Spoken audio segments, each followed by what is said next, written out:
Welcome to Oklahoma Memo. My name is Ryan Welton, the founder and curator of Oklahoma Memo. This is your Oklahoma news update for Friday, December the 19th. Football night in Oklahoma as the Oklahoma Sooners are set to take on Alabama in just a couple hours. It is 3:30 in the afternoon. I'm sorry, it's 4:10 in the afternoon. Where does the time go? I'm late with this today, but the explanation is good. I got to do the podcast with Grant Herms from Make It Make Sense with Grant Herms in person.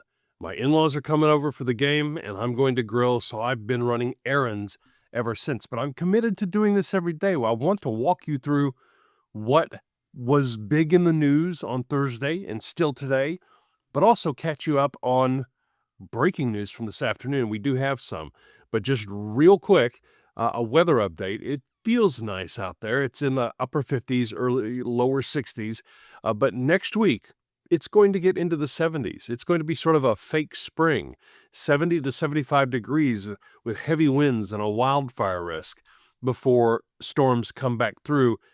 Not this weekend, but next weekend. This weekend will be nice and seasonable, upper 50s, lower 60s. Now to the breaking news. The Epstein files have been released, but not all of them. Remember, Congress told President Trump that he had to release the Epstein files. And for those of you who say Congress can't tell him what to do, they absolutely can. The three branches are co-equal. And in this case, the Justice Department would do that work. And the Justice Department only released some of the Epstein files. This from Politico, the lead.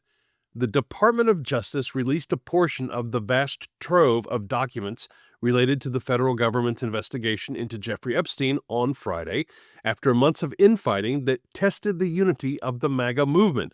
This happened within the past hour. And of course, we're Central Time right here. So this 4:10 is 5:10 on the East Coast. Their day is over. This is what we would call a Friday news dump. Also from Politico, the release comes after Congress passed a bill ordering the Justice Department to make all of its unclassified records related to Epstein's investigation and prosecution public by December the 19th, despite initial objections from President Donald Trump and Republican Party leaders. Remember, later the president said, whatever, I don't care. Also, it has been suggested that the president or the federal government could just decide that anything that relates to President Trump or anywhere his name is could be considered classified or of national security importance. And so they redact it or remove it or just not release it. So there's that. No word on any new photos in there at all. So nothing. There was a picture on Drudge that had Ghislaine Maxwell and Bill Clinton in a pool, but far apart from each other. I don't know. We knew that Bill Clinton was in the Epstein files to a certain extent. So that was that breaking news.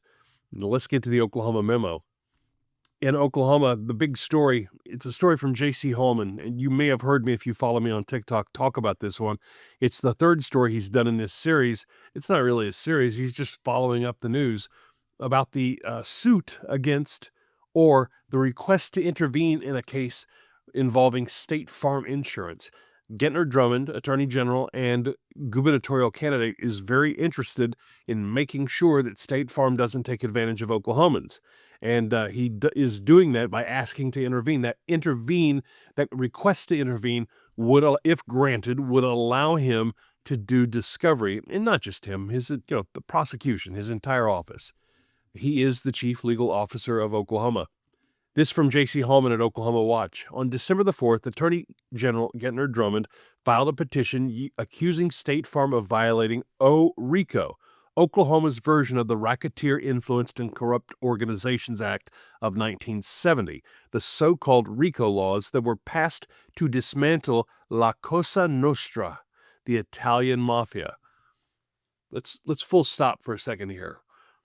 There has been a lot of conversation and writing over the years connecting the insurance agency and how it, not State Farm in particular, but insurance in general, and how it works with mafia tactics. Think about what you may have seen in a movie. The guy comes around and says, we'll protect your business if you'll pay us a little bit of protection money. Well, what is insurance but bad? The only problem here is that State Farm is accused of not paying up when the actual damage happens. In this case, accused of pre-denying hail damage claims.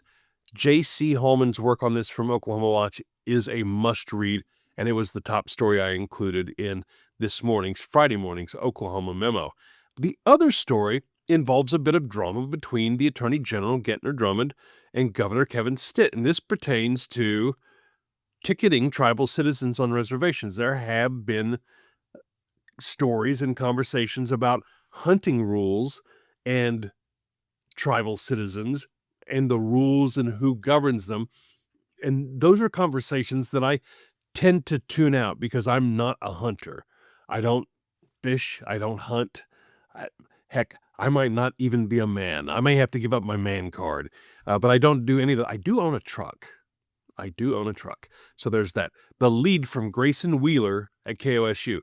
Attorney General Gentner Drummond says tribal wildlife plans in Oklahoma supersede the states on their reservations. This really falls within the theme of McGirt, right? That tribes are able to self-determine for themselves, govern themselves. Drummond issued a binding formal opinion on Thursday saying the state's wildlife code does not usurp tribes' sovereignty over wildlife management on their reservations. Read that story from KOSU to get a little bit better understanding of what's going on there. Governor Stitt disagrees. Gentner Drummond really he controls what the law is in this state. So unless Governor Stitt wants to take that to the Oklahoma Supreme Court, that probably is what it is. I don't even know where you would take. If Governor Stitt wanted to challenge that, would it be the Oklahoma Supreme Court? Or because of McGirt, would he have to actually take it through the Circuit Court of Appeals, the Supreme Court, what have you? Run it up that ladder. I'm not sure. We always have some quick national links in the Oklahoma memo. Sad story about Greg Biffle. I am a NASCAR fan. I don't know how to change a tire. I don't know how to change my oil. I have changed a tire before, but I needed a lot of help. I'm not a car guy, but I really love NASCAR. And I followed NASCAR pretty closely in the 2000s and was quite familiar with Greg Biffle, also known as a big-time humanitarian when the floods happened in the Asheville and the Tennessee area. Last year, he flew his own helicopter to get necessary resources to people in dire need who could not get out of that own area. He and his entire family were killed in a plane crash in Statesville, North Carolina, north of Charlotte yesterday. We don't know precisely what caused it, but apparently they took off, immediately had an issue, tried to come back and land, and it just didn't. So condolences to Greg Biffle and the entire NASCAR community. It was a real shock.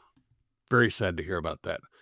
President Trump, the day after his speech on all four of the major networks, signed an executive order Thursday easing marijuana restrictions by reclassifying the drug as a Schedule III.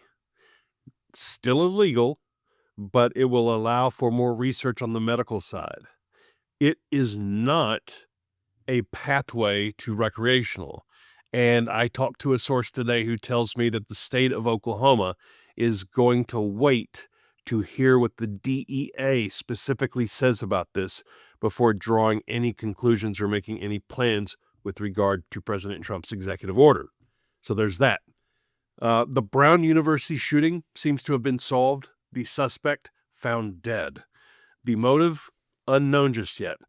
It is believed that the person involved in the Brown University shooting, in which 2 people were killed and I believe 9 others injured, is also tied to a killing of an MIT professor.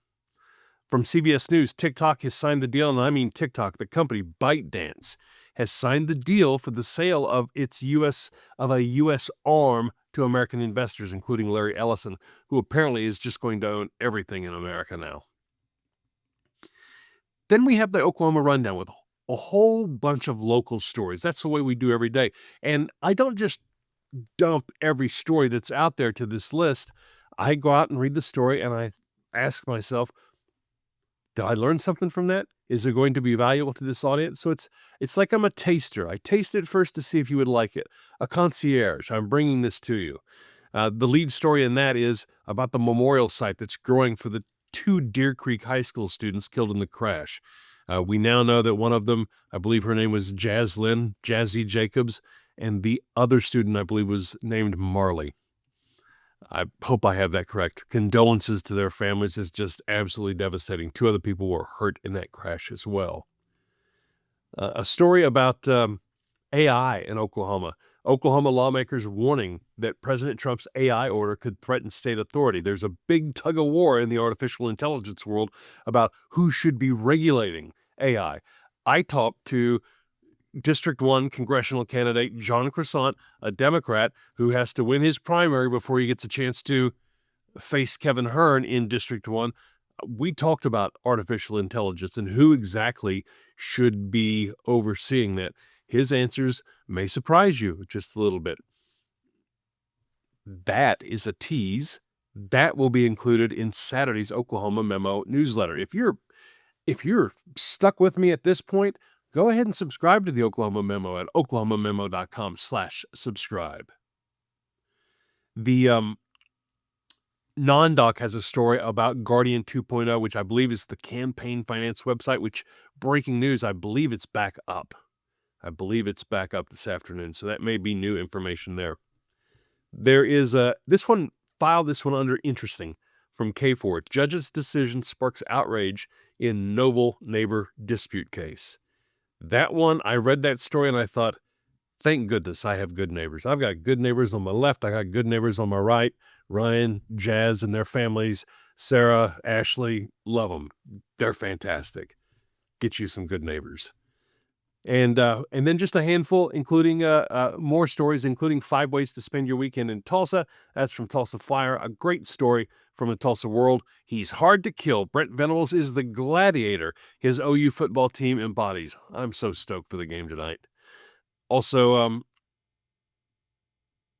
OU quarterback John Mateer without fear going into Alabama rematch. And then just a sweet story from Fox 25 about OU student Addie Trout making history as the first roughneck little sis with Down syndrome.